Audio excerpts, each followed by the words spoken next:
All right, welcome, everybody. Welcome to episode 102 of the Jazzy Conversations with Jazz podcast. Listen, I am your host, Jasmar Jazz Bennett.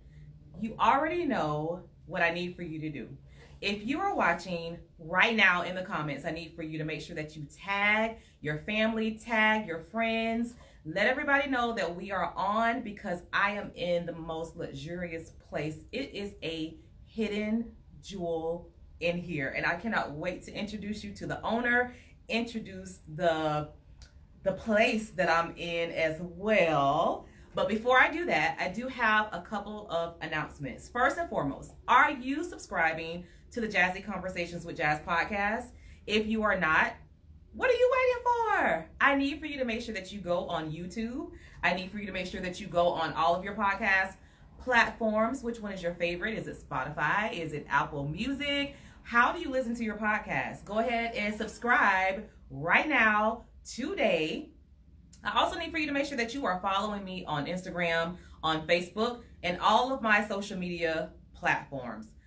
I just celebrated my 2-year podcast anniversary, and we kicked it off with a live show.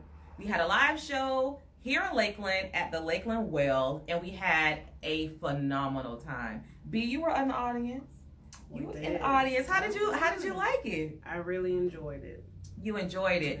What was your, like, when you think about some of the memorable parts of it, what do you remember? Like, what was your takeaway from the show? I love a good testimony, and you had quite a few. So I live for those. Yes. Listen, we're going to talk about yours in a second. We're going to talk about hers in a second. We're going to get into all that because you guys know that that's the epicenter of my podcast is the comeback story. And so, you know, we have a lot of people, not a lot of people, but there are some people who think that, oh, my comeback story isn't as grand as the other person's, but I keep telling you, like, keep rocking, keep rolling with me, because on this journey, what you will discover is that everybody's story will resonate with someone. And you never know who you're inspiring. You never know who you are motivating. So your story is worthy of being shared with the masses. So please remember that. I want to thank all of the people who supported me. People just donated funds for people to come to have seats.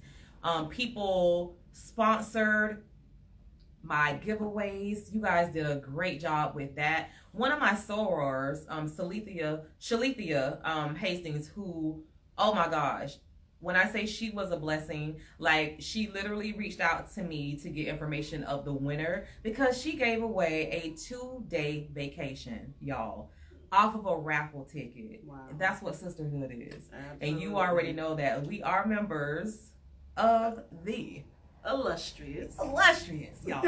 First and finest, Alpha Kappa Alpha Sorority Incorporated. So, you know, I just, you know, one of my sorors was in the audience, and I just mentioned to her, you know, during one of the breaks, you know, I should have asked you to donate this or donate. And she's like, just say the word. Is that what you need? And she absolutely did it. So that's what I call support. That's what I call sisterhood. And I'm just so grateful that she did that. So thank you so much. And if you are looking for a great travel agent, please reach out to her. I'm going to put her information in the comments on the repost. So please make sure that you look out to her. And she's pulling me along.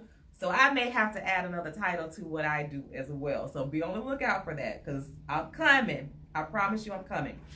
So listen, another way that you can support this podcast is by reaching out to me and advertising your business on this podcast. And so we have post ads available. We have mid-roll ads available, and we have the pre-roll ad available. So the pre-roll ad is what I'm about to do right now because we have a special class coming out of Bartow High School. The Bartow High School class of 1985. I'm so mad that I can't say that it's 1998 because that is the year that I graduated high school. But let me tell you all about the class of 1985. The class of 1985 is now incorporated. They are a nonprofit. They turned their class into a nonprofit organization. And what they do every single year is they raise funds for scholarships. And so Bartow High School not too long ago had a competition where they asked all classes of every year to raise funds for the school. And those funds would go towards helping teachers with supplies and all of those things that we all know educators need. Guess who came out on top? The class of 1985. So congratulations to the class of 1985. So I can say that proudly because one of my sisters is a member of the class of 1985. So what they're doing to continue with raising money for scholarships, they are raffling off an 85-inch Samsung flat screen TV. The raffles are only $10 each. I am going to put the information in another post where you can go, you can scan their QR code, or you can log on to BHS, G as in girl, Q as in queen, 85 at Proton, that's PROTON.me. So that's BHSGQ85 at proton.me. And remember, all of these proceeds go towards scholarships. Like, that's so dope to me. It is, for sure. I'm like, they've already incorporated their class. It's a nonprofit. They give away a scholarship at the Juneteenth festival that they have in Bartow every single year.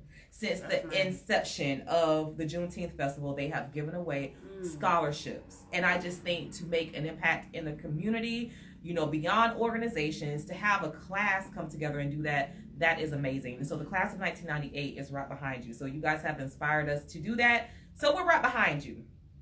So today though, listen, I have the privilege of meeting some impeccable people. And I find it so amazing how humble people are. Like we walk around everyday citizens and we never know what their stories are. We never know what they're doing. This is one of my sorority sisters, as we've already mentioned. So I met you last year, or was it this year? It was last year. It was last year that I met her. And I am incredibly horrible with names. Same here. I'm so horrible with names. But I kept seeing Bee, and it's like she is definitely what you would call a quiet storm because she sits and she's reserved. But I was just like, I'm going to talk to her. I'm just going to peel back some layers. So I'm like, you know, saw her at chapter meeting and I'm like, okay, I love the way she carries herself. You know, she's quiet, but she's nice. And I'm like, I want to just talk to her. Found out sis has a spa. Sis has a whole spa, and she's had a spa for 2 years. And so, you know, my antennas do things like that. And I'm like, wow, because for me, anybody who has the gall, you know, just the whole perseverance, the whole thought process to not only think about being an entrepreneur, but to actually do it. I am so intrigued by people who go into entrepreneurship because that's something that I strive to be. And so getting to know her, I found that she has this beautiful spa, which we are in, and we are going to take a tour of the spa later on. So you got to stay tuned for that. All right. And so I'm like, I pass by this spa every single day. After this episode, I am definitely booking a facial for my son. So I'm going to teach him all about skincare because I just think that it's very important, not only for adults, not only for women, but for men. So I want to teach my son, you know, the proper methods to pamper himself with facial care. And so we're going to get that locked and loaded. We are definitely going to do that. So I'm going to make sure that he has his appointment and all of that good stuff. But my special guest for tonight for episode 102 is Miss Bee Lowery. And so, am I pronouncing your last name right? Because I feel like, all right. So, because I normally say, hey, tell me how to pronounce it phonetically and all of that good stuff. And so, I'm going to let you introduce yourself to the audience. by way of my segment that I like to call 21 Questions with Jazz. Okay. You ready? I'm ready. All right. So, B, tell me, where are you from originally? Originally, Milwaukee, Wisconsin. Milwaukee, Wisconsin. Now, I'm going to say, she doesn't move like a Florida girl. I already figured that out by her. I was like, I bet when I ask her that, she's not going to say she's a Florida girl. So I was right. So describe Milwaukee for me, because, you know, when we think about Milwaukee, I'm like, okay, how many black people there are? Well, your neighborhood. Talk to me about all of that good stuff. Well, Milwaukee is in southeastern Wisconsin. And so we don't normally think of people of color in Wisconsin, but we're close enough to the Illinois border, about 2 hours from Chicago. Okay. So we have quite a few minorities there. I would say it's segregated, but it has a large population of minorities. Just like any other small town, you know, the same things that occur there pretty much occur everywhere. But I would say there's more minorities than you would think, just based on assuming what you would see in Wisconsin. Okay, so if I wanted to move to Milwaukee, like what would be your suggestion? Like this is where you need to be, and why? I would say near downtown or Bay Shore, close to the lake. Okay. A lot of those little areas are what I would consider trendy, eclectic, but also character, and it's a mixed culture. Okay. So you get a little bit of everything. I like that. That sounds like exactly where I would like to be. Please and thank you. So growing up, what did you do like for fun? Like where were the hot spots in Milwaukee? So I was a very reserved kid. I went to What you say? Catholic school. Listen, Catholic school, all girl Catholic high school. So it was really, you know, we would do things like learn about other cultures because we went to school with all nationalities. And surprising enough, at our Catholic high school, we had a lot of Muslims and a lot of other cultures because it was considered one of the better private options from a schooling perspective. So we got to learn a lot about different cultures, and we spent a lot of time just hanging out with the girls. So, you know, girly stuff. For the most part, you know, when we weren't in trouble in school. It's funny, I'll tell you a funny fact. My mom went to the same high school and had the same principal as a nun. I know, right? It's crazy. That tells you so much. But I probably just, you know, did the things that I would say boring teens did. Hang out with your girls. We did cheerleading, you know, a little sports here and there, but nothing major, honestly. Okay, gotcha. So what high school, well, what college did you go to? I attended Marquette University, also in Milwaukee, Wisconsin. It's where Dwayne Wade went. I was going to say, you will normally have somebody famous from, you know. Dwayne Wade went to Marquette. Does he come back?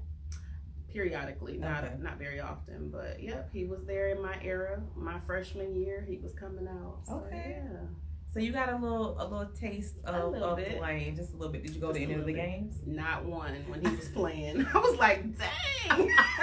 If I had a known. If I would have known. I got you. So how did you end up coming down to Florida? My grandparents retired in Florida, and so we would come the summers. And so my grandfather, he actually owned land in Juanita off of Rifle Range. So we spent a lot of time there. And at one point, I went to school, elementary school in Lake Wales, but it was just for 1 year before I moved back to Wisconsin. So we spent a lot of time in the country. We loved that. So you like it. It was a different, it was a difference from the city up north in the Midwest. So that was our taste, and you know, they were here for years before they passed, and so I really needed a change after college. So I ended up moving here in 2018. In 2018, you know, like normally. I'm sorry, 2008. Okay, it was 2008. So you've been here. You know, you got your Florida girl stamp of approval. We'll give that to you. We'll give it to you. What's the one thing that you love about Florida, or like, because you're in Polk County, so let's just go ahead and drill it on down. What do you love about Polk County? I love the growth. Number one, it's grown so much. Oh my God. Yeah. Number one. And then I feel like it's the midpoint for so many things. I think if you want to be close to everything, the coast, the city, the nonsense, the craziness, but still be far enough away to have some peace, I think it's a good place to be. Yeah. Now I will say, because like back in the day, I just remember when I used to go on recruiting trips to try to get teachers to come here to work in Florida, but specifically Central Florida in the Polk County area. You know, our pitch was that we are close to Tampa and we're close to Orlando. You know, you have Disney in your backyard, you have Busch Gardens in your backyard at a cheaper price. That is not the case.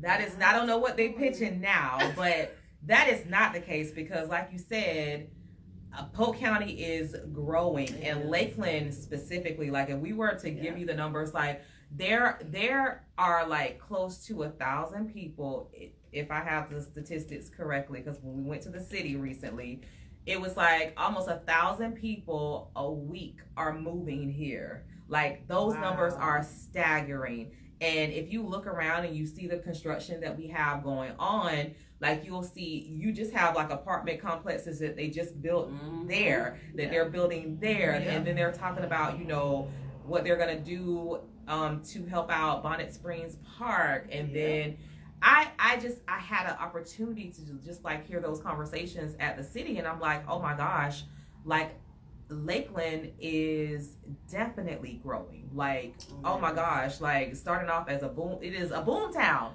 Like it's spread. But the one great thing of many great things that come about that growth is that entrepreneurs, serial entrepreneurs like you get an opportunity to set up shop and grow. So talk to me about, we're going to start at this journey of entrepreneurship, because when I asked you about, you know, when I asked you about yourself and how you took the leap to even open this wonderful wellness retreat, Rue is amazing. Like I love the art on the outside.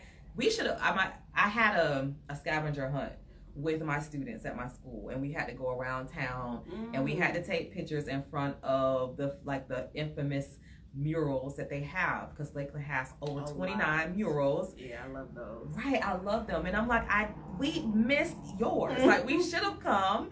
I should have had this on my scavenger hunt. So I'll know better next year. Yeah. I got you for next year. So when I was talking to you about your story, and you were giving me a brief synopsis of how this place came to be, I want to know, where did it start? Like, where did you get your entrepreneurial spirit? I know that you said your grandfather had land in Juanita, and there's a lot of people who do have those stories where, you know, your family members set you up in that mind state, but there are a lot of us who don't have, you know, those stories. Yes, it definitely would be my grandfather. So my grandfather was a hustler. He actually bred birds. So he sold parrots, lovebirds, all kinds of birds that he would breed on our land. I have never in my life, I know I'm going to enjoy this interview, because I've never heard of anybody breeding birds before. Like my eyes are like, what? Yes. So parakeets, lovebirds, parrots, cockatiels, all of them. We had hundreds of them. Wow. And he would breed them and sell them at a flea market. So we would go on the weekends to the flea markets. There used to be a big one on 27, right? Near Waverly in Lake Wales. And we would always go there. He taught us how to do everything with the birds, cut their wings, everything, nails. And so I watched him for many, many years do a variety of things. And that was just one of many things, but a very memorable time. We had cows, we had pigs, like we had we had the whole country living Better experience. come on, McDonald's. Exactly. You said you had everything. That's so interesting to me because it's so far from the childhood that I had. You know what I mean? So you are definitely speaking of some country living, of just living off the land and just really knowing how to do that. Do you know where his passion or even his know-how, like how did he even know how to do that? I don't know because we're from the city, the Okay. Midwest. I mean, he's always been like a salesman. He sold cars. He had a car lot in Milwaukee where we're from. So he's just done so many things, and I've seen him just pivot and move to the next thing without thinking twice in most cases. And so, you know, that's where I get it from. I love it. That's a good segue into us talking about how you pivoted. Because just recently we were having a conversation, and I was telling her, because we were talking about the pandemic, you know, and in her bio, if you read up to the point of us even sitting down to have this interview, when we spoke, you know, in her bio, she spoke about being able to pivot during the pandemic. And I was telling her, you know, one phrase that I just remember coming out of the pandemic was the fact that, you know, people stated that if you weren't able to become a hustler, or in a good way, if you weren't able to become an entrepreneur, write that book, you know, sell that course, etc. during the pandemic, then entrepreneurship just is not in you. And I was telling her, like, I felt like I did not take advantage of the time that I had. Now, when I do write my book, decide to tell my story, you'll understand what I was going through during the pandemic, because I definitely was going through a period of my life that I won't say it almost broke me, because I don't think anything is going to break me. I'm just God-fearing like that, but I was bendy. Your girl was bent during the pandemic. So I love seeing people who are able to pick themselves up from the bootstraps, and some of them did not have to pick themselves up from the bootstraps because you left a corporate job in HR. Yes. Girl, like, tell me, Houseway, like what was going on with you at that time where you just felt, because I'm telling you, like, I feel like that's so badass. I feel like you being able to do that, I feel that a lot of people took their control back, you know, during the pandemic. And it was interesting to hear, you know, people who had corporate jobs and they just realized you don't have that corporate job anymore. So now what are you going to do? To see people just level up, oh my gosh, I live for that. So what was your story? Like, how did you decide to make that pivot? I would say it started a little bit before the pandemic officially hit. You know, the pandemic was probably around March of 2020, but the fall of 2019, that's when it started, is when, you know, at my corporate job, I just really had to make a decision. I was stressed. I've been in HR since I graduated from college, and that's what my degree is in. But my HR perspective from the job that I had for a banking institution was centered around layoffs, performance managing groups of people, restructuring the organization. And at that time, there was a lot going on, a lot of changes. And I've done a lot of layoffs. I mean, closing whole sites, closing departments, restructuring, and the stress that comes with that is a bit crazy. You know, determining who stays and who goes, and then also just looking at the amount of money that I saved them in comparison to what I was making. The stress and the paycheck, granted, the paycheck was good, but when I looked at the dollars that I saved them, like, it just wasn't adding up to me, and the stress was really at an all-time high. And I just said, you know, if I'm gonna go hard for them, I could go hard for me. And I had already done a lot. At the time, I was rehabbing and flipping mobile homes. So I've done a lot of little things over the course of the years, just major things. Trying things. And so leading up to 2019, I was doing rehabs on mobile homes and selling them, flipping them, and doing really well while I was still doing my job. And it gave me an insight to really think about, like, is this really where I need to be? You know, and I took that leap, you know, in the fall of 2019 while I was still flipping mobile homes, to leave my job. Little did I know the pandemic was coming. Now, I knew something was looming, right? Yeah. But when the pandemic hit, not only did it hit the workforce, it hit the housing market, rental, buyer, purchase, etc. The whole real estate industry was hit as well. And so flipping wasn't ideal going into the end of 2020 because people couldn't pay their rent. Right. So being a landlord wasn't the best option. You know, a lot of people weren't buying because they had lost their jobs. And so it was something you cannot foresee, right? But, you know, I'm gonna keep it moving. Yeah. You know, I gotta keep it moving. Yeah. And, you know, I keep a list of dream things. I consider them dreams because I'm a dreamer, and a spa was always on my list. I used to tell myself, once I conquer this and I got enough money, I need to be building my next stream of income.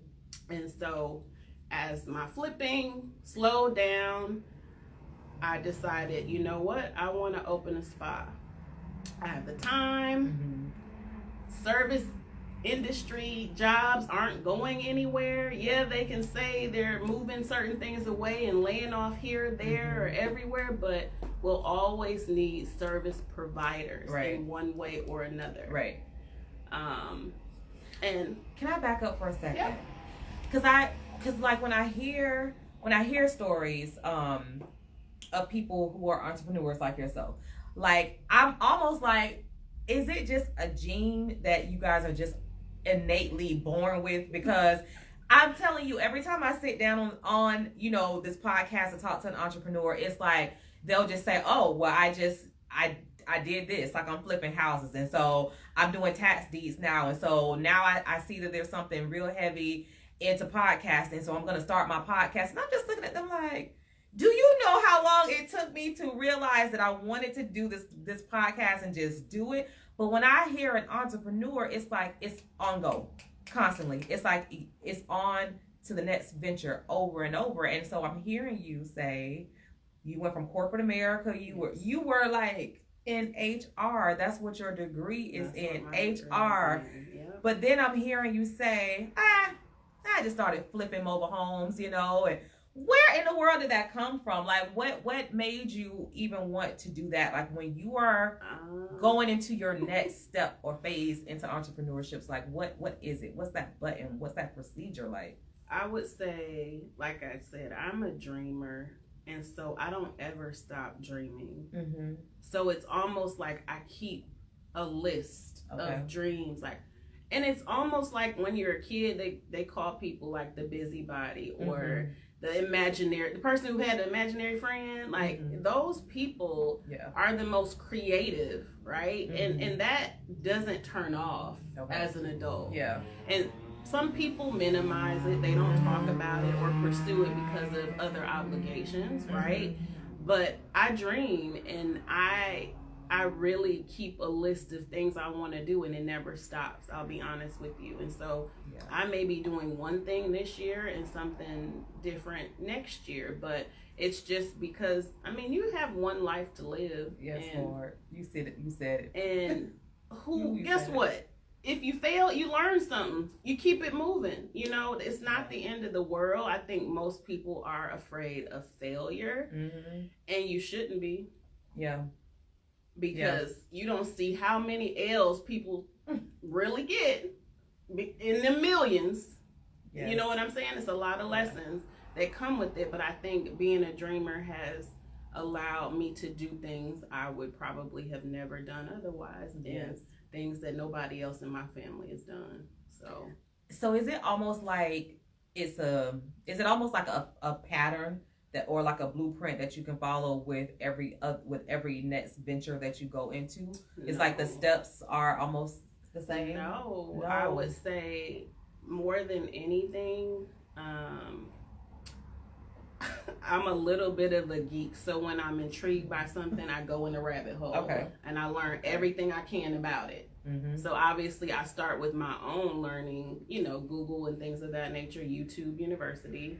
And then if it warrants a course or something, a conference, I'm willing to invest that in myself because I'm going to spend the money somewhere anyway. Okay. And so I usually end up going down a rabbit hole and then really determining if it's feasible. Gotcha. And going from there. Okay. So you were saying that this was on your dream. It was on my list. On your dream list. And so you went at it. You got to tell us how that came about. So, obviously I had quit my job already and the real estate market was a little bit uncertain, but one thing's for sure, I realized a lot of people weren't paying their rent and I didn't want to put myself in a position to be renting out mobile homes and not getting paid. Yeah. Because at the time when I was flipping them, I would sell them outright for cash, or I would owner finance them. So I would become the bank and they would pay me until the property was paid off. So to avoid taking a loss and having to try to evict somebody and go through that process, I said, I'm going to stop flipping. I need to regroup, figure out what's next. And I put that on hold just because of the timing. Okay. And at that point, something told me to go take a tour for getting my license to become a spa therapist. Just something out of the blue. Just told you. Yes. Goodness. Like, was it a voice? Was it I wanted feeling? I wanted to open the spa, and I had talked to my partner about it, and he was just like, those are licensed roles. Like, you just can't have anybody working in your spa. Right. And you have so many other things going on. How do you make this work? What happens if your employees don't show up? Because it sounds great to own a spa and hire some people to work there, right? But what if they don't show up? Oh, girl. And you have books of clients. Yeah. What does that say? What does that do to your reputation as a small business? Right. And so, at that point I said, well, I'll just go to school. I'm free. Like, I'll just do it. And so I didn't think twice about it. And I went and I took a tour. And I toured the Artistic Academy and then another school in Plant City just to see what the program was like. And just enrolled. Gotcha. So do you feel that going through the pandemic, that is what you consider to be your comeback? Absolutely. It was my comeback considering where the pandemic took us as a whole, right? It impacted us in so many ways, and I mean everyone a little bit differently. In my case, me leaving my corporate job was to continue to flip mobile homes, buy more, potentially purchase a mobile home park. But it really wasn't the smart thing to do, knowing the environment, the climate at that time. Yeah. So I just did a little pivot. I put that on hold because I could always go back to it. Yes. But really went down the path of becoming a massage therapist and an esthetician. I love it. I want to, before we get into the nitty gritty of the services that you offer and how beautiful it is in here, and it smells so good, y'all. Like, I wish I was here. I'm relaxed, but I'm trying to shake it off because you know how it be when y'all go to spas or you have the aromatherapy going and all of that. I want to go back to this HR. Yes. Because we have, girl, listen, just being able to be in a position, to hire, to interview and all of that. There are some different people in this world. Yes. Listen, there are some different types of employees in this world. That's one thing that the pandemic did breed. Absolutely. People are different. I don't know if it was the pandemic. I just feel think like it's just generation.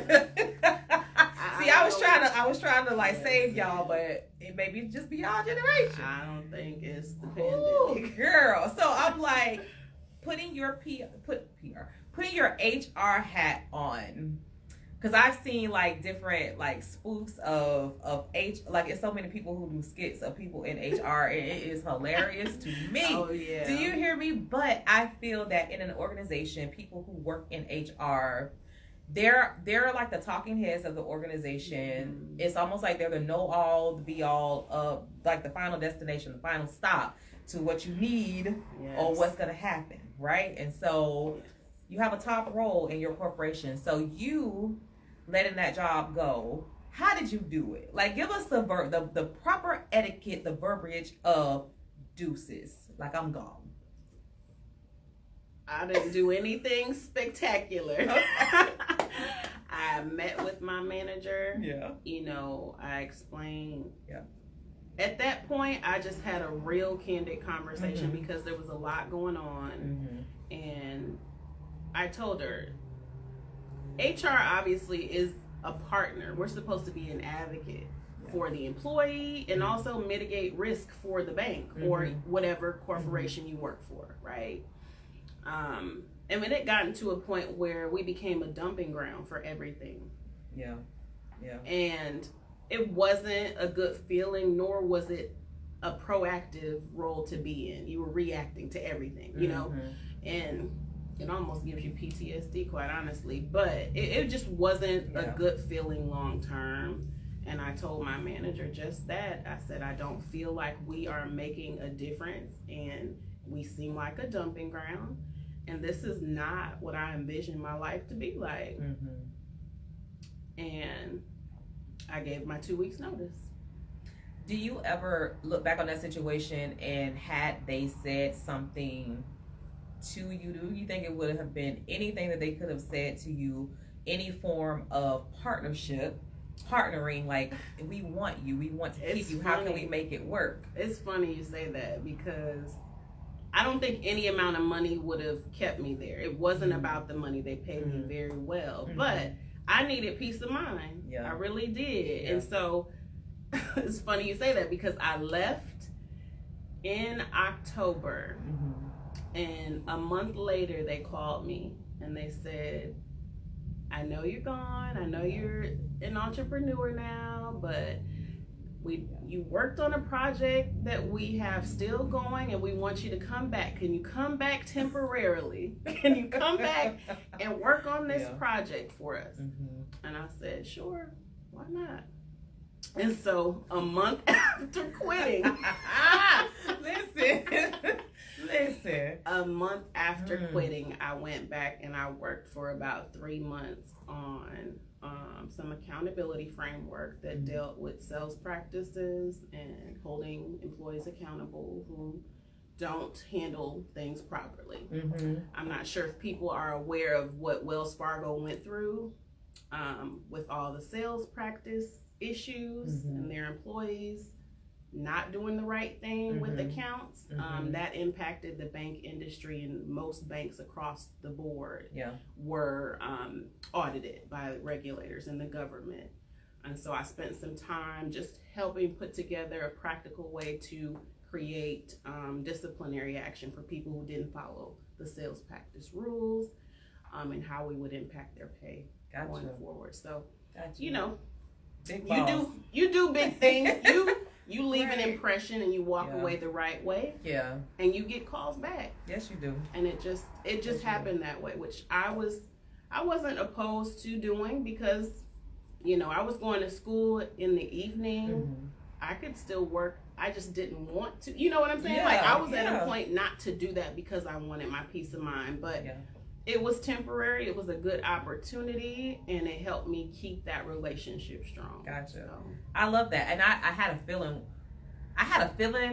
with that. That's why I asked that question, because I'm like, look, like, what in the world? Like, you just don't do that to employees that you consider to be valuable. Like, you truly don't. And honestly, you know, an organization that treats you like that first of all, that's not an organization that you want to work for.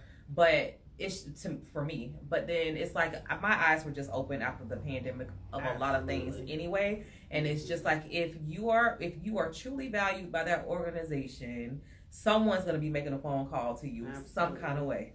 And if they do not, that is not the organization that you need to be with, especially if you know that you have spent, you put in so much dedication and so much work into it, and you are operating at a top level. Man, get out of here. Like we are knowing our worth. Okay, right. First and foremost, like that's just it. That's what I learned during the pandemic. Know your worth. Absolutely. Do you hear me? So listen, we are here at Rue Wellness Retreats.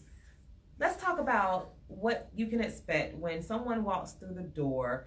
Tell us about the services that you offer, where you're located, because she's nestled in such a dope part of town. Because this is a revitalization absolutely sector of Lakeland. You're not too far from what is it, the yard on Mass, and you're just Springs, and downtown. Like you are literally steps away from the farmer's market. Like get out of here. So we are in your wellness spa. Tell us, what can we expect when we come here? Yes. So first off, I chose the location because I knew it was up and coming.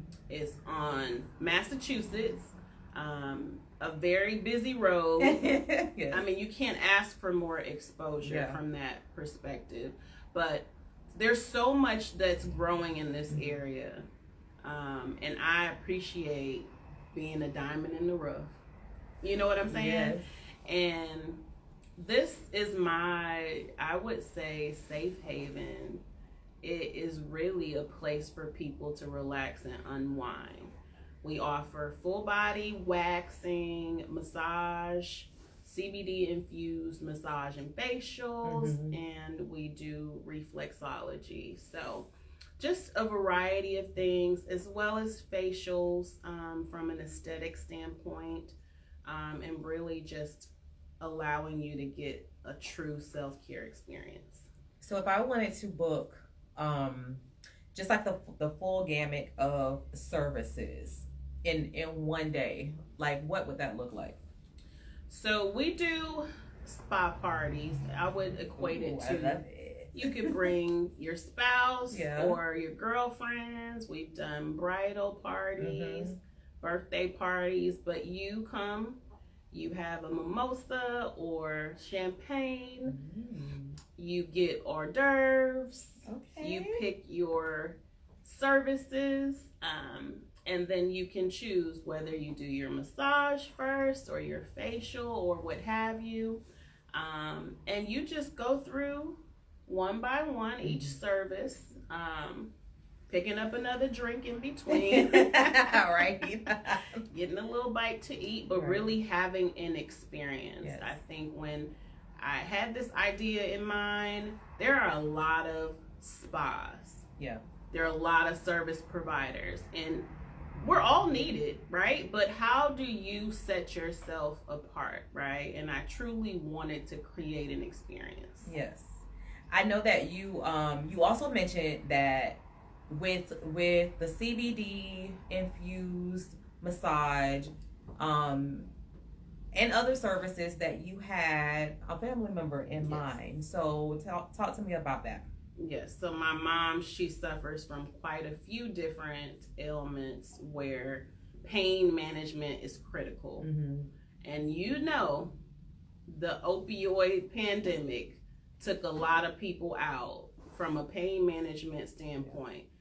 The intentions originally were to help reduce pain, but opioids just became another addictive form of medicine that took over Polk County in particular for quite a time, and a lot of counties, but I can remember and recall it being a huge issue here as well with some of those pain management clinics or what have you. So with my mom having some ailments like fibromyalgia, she'd had multiple surgeries on her shoulder, her rotator cuff. She was in a lot of pain at times, and I needed to find a way to get her off of pain meds, get her out of the pain management clinic. I didn't want that for her. And so I spent a lot of time looking at just natural ways to relieve pain. I came across CBD and cannabis as a whole. And then just thinking about the herbal route and, alternative medicine, it led me to massage therapy. Okay. Awesome. And so both are very critical things for my mom's pain management today. But it really was another just topic that I spent a lot of time researching to help my mom. Awesome. And so, when you come here, you're not just coming to someone that just said, oh, let me open up a spa one day and it just looks luxurious and all that. Like, she definitely did the research. You took over 1,000 hours plus just for one service, just to be able to, do the proper massages. And so you're going to come somewhere where everyone is licensed, everyone knows what they're doing. And I had a couple of questions. Someone asked, how many minutes is your deep muscle massage? So we offer 60-minute and 90-minute. You can choose when you book your appointment, but up to 90 minutes are offered. And then someone wanted to know, could you give us a rundown of the pricing or a general of the prices of the services? So generally our facials, they start at $75. Well, an express facial, which doesn't include everything like extractions, that starts at $50. But if you want a full facial with extractions, etc., it is $75. From a massage standpoint, our standard Swedish massage is $79 regular price. We do sales and we do have some packages available, but it does start just for one service. It would be $79 for 60 minutes.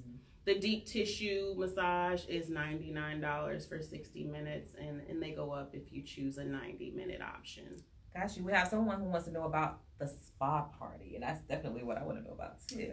Yes, so the spa parties, there aren't standard prices. It does depend on the options you choose, right? It's going to depend on the services you want to include as well as the size of your party.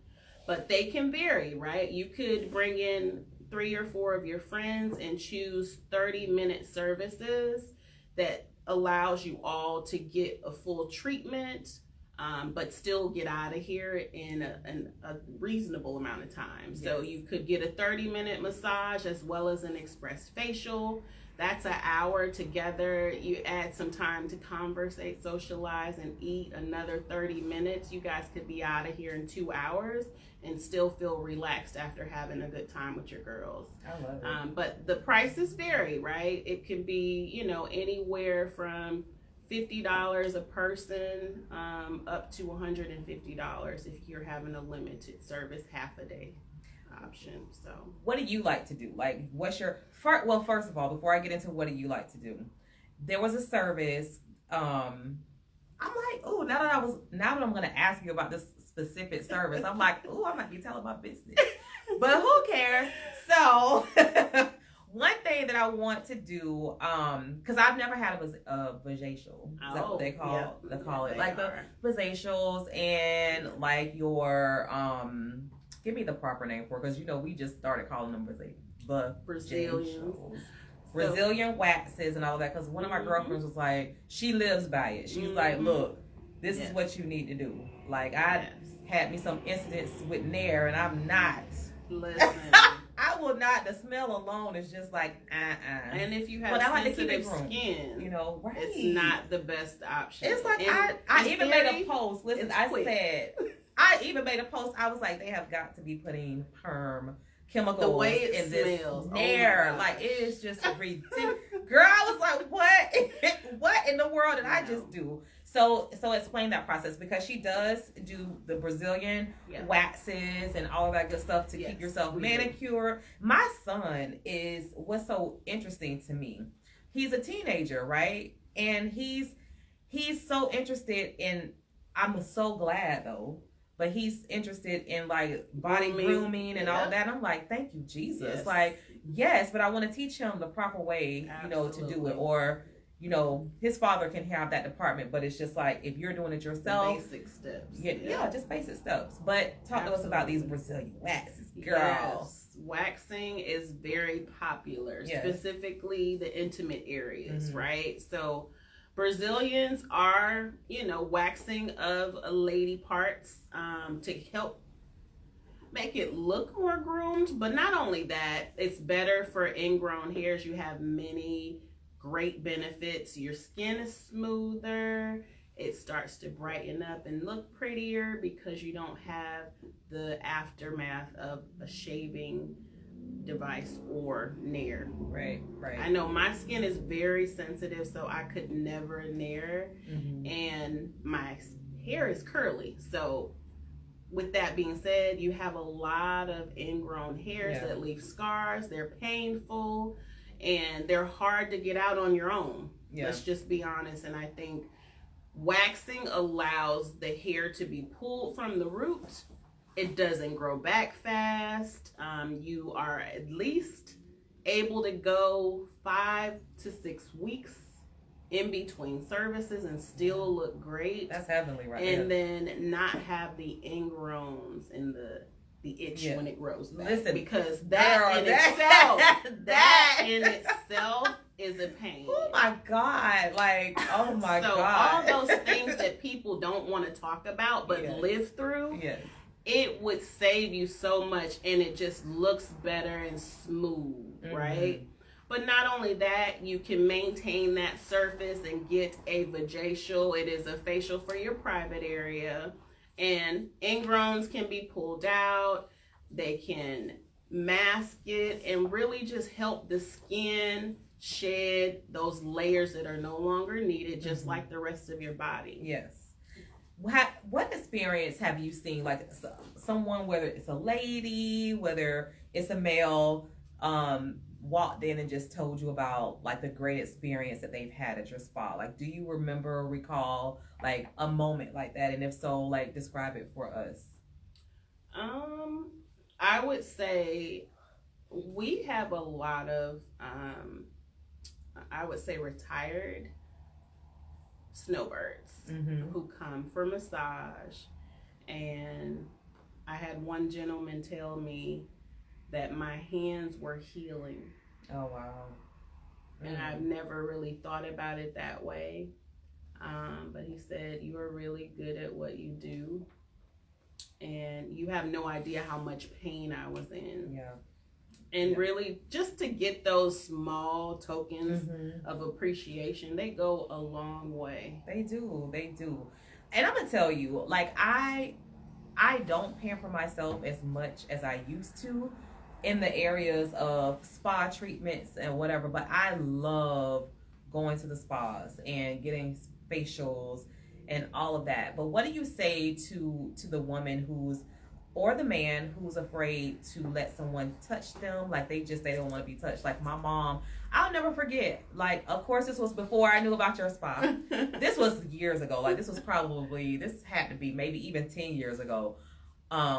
If Lakeside Village has even been there 10 years, but maybe 8 years ago, I bought my mom like this spa package, and I was like, oh, she's going to be so proud of me that I spent this much money on her and she gets to go to the spa. Girl, when I tell you, it's still in her room. It's still probably to this day in her room. It's probably lost value and all that good stuff. But what do you say to people who are uncomfortable with people touching them? Like, how do you persuade that person to come?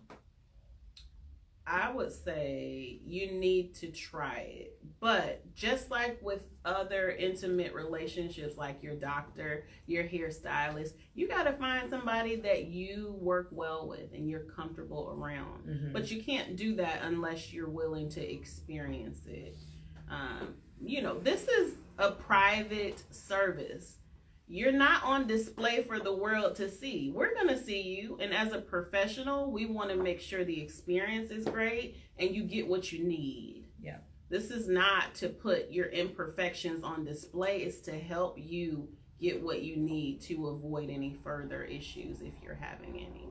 Or just to relax. If you're coming here for a massage, you want to take a load off, and we want to be here to provide that service for you. Absolutely. So listen, tell them how they can get in contact with you, how can they book your services, where you're located, because I definitely want you guys to come. Like, come and say, hey, we're guests of Jazz. Like, we saw you on the podcast. We want to experience this. Bring your friends, bring your coworkers. Like, this is a great, like, Christmas is coming up. Yes. This is such a great gift for employers who can gift this to their employees. Like, I remember for teacher appreciation. For teacher appreciation, one year, I'll never forget, we had masseuse come in. They set up the table. They did our hands. They did like slight work with shoulders. Like it just felt really nice. Like we had a pamper room for our teachers one year. And so think about all those good ideas. You know, if you're in a relationship, I will tell you one of my first gifts was like someone gave me a facial, and I'm like, ooh, this is nice. It's like, ooh, so like try it, you know, like do something different, and this is something that promotes your wellness. So tell us how we can come and book some services, because I'm so excited. Absolutely. So we are located at 706 North Massachusetts Avenue in Lakeland, Florida. You can book by giving us a call at 863-940-9111 or visiting our website, and that is www.ruewellnessretreat, just like our name, .com. We are also on Facebook and Instagram, Rue Wellness Retreat FL. So feel free to follow us. And we will be doing the 12 days of Christmas, so there'll be some goodies coming. So definitely look out on social media and TikTok as well. It's Rue Wellness Retreat. Yes. Last question, because I didn't even ask you this. How did you come up with the name of the spa? So I really toyed with a few different names. Yeah. I was thinking R&R at first, but it was already taken on Sunbiz. Do your research. Go to Sunbiz before you come up with all these names. Yes. Because you let me find out something. And then I wanted Relax and Unwind. Okay. And so I said, it's a long name if I put Relax and Unwind and everything else. And I just chose RU for Relax and Unwind Wellness Retreat. I like it. I like it. So listen, book your services, not tomorrow, but today. Why not book it tonight? If you got it, go ahead and go on the website and book your services. Absolutely. We are here, but don't come up in here knocking on the door, because we're not going to.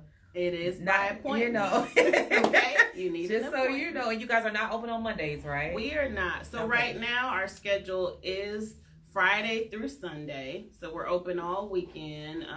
Our extended hours will go back the first of the year, where we will be Wednesday through Sunday. But right now we are just Friday through Sunday. Gotcha. So make sure you plan accordingly. Yes. I definitely want you guys to share this. Make sure you share this episode. The replay will broadcast on YouTube, and of course the recap will repost here on Instagram, but you can definitely find this podcast episode also on podcast platforms, whichever one is your favorite, and you can also check it out on YouTube, on Facebook as well. So Facebook, YouTube, it'll be right here on Instagram, and then your favorite podcast platform. So Bee, I am so glad that we had this conversation, that we had this interview. Definitely, if you are a soror, you guys better make sure you book her. Book her first. You know what I'm saying? Like, I want to see a sea of all colors. Y'all thought I was going to just say all colors, right? No, of all colors. The D9 and the D9. The community as well. You know, like, support her. Absolutely. You know, female-owned business, Black business, but she's about her business, all right? So absolutely, come check her out, all right? So listen, this has been another episode of the Jazzy Conversations with Jazz podcast. Make sure that you are subscribing. Make sure that you like, you follow, and that you leave me a comment, a review in the comment section. I can be found on IG, Facebook, and of course on YouTube under @Jazzy, that's JAZZIE, Conversations with Jazz. Make sure that I see you, all right? So this will be posted on YouTube in about 2 hours. we'll go ahead and reshare it. So I need you to stay tuned because what we're going to do after this for the after show, I'm going to give you a tour. Yes, we're going to give you a tour. A private tour of Rue. All right, so subscribe. I want you to be following her as well. Follow her business page, Rue Wellness Retreat. All right? It was .fl, right? Just FL. Here, I'll put it in there. All right, so we're going to put it in the chat. We want to make sure that you are following, and thank you so much for tuning in. Make sure that you share this podcast episode with your family and your friends because I want to see my subscribers go up. I want to see you, all right? So have a great Monday, and remember, now is a dope time for a comeback. You can come back from anything with God, the right resources, and knowing how to use those resources effectively, and the willingness to put in the work. All three things. And there you have it. You can come back from anything. So thank you so much. I will see you back here at 7 p.m. on next Monday with my next special guest. Have a good evening.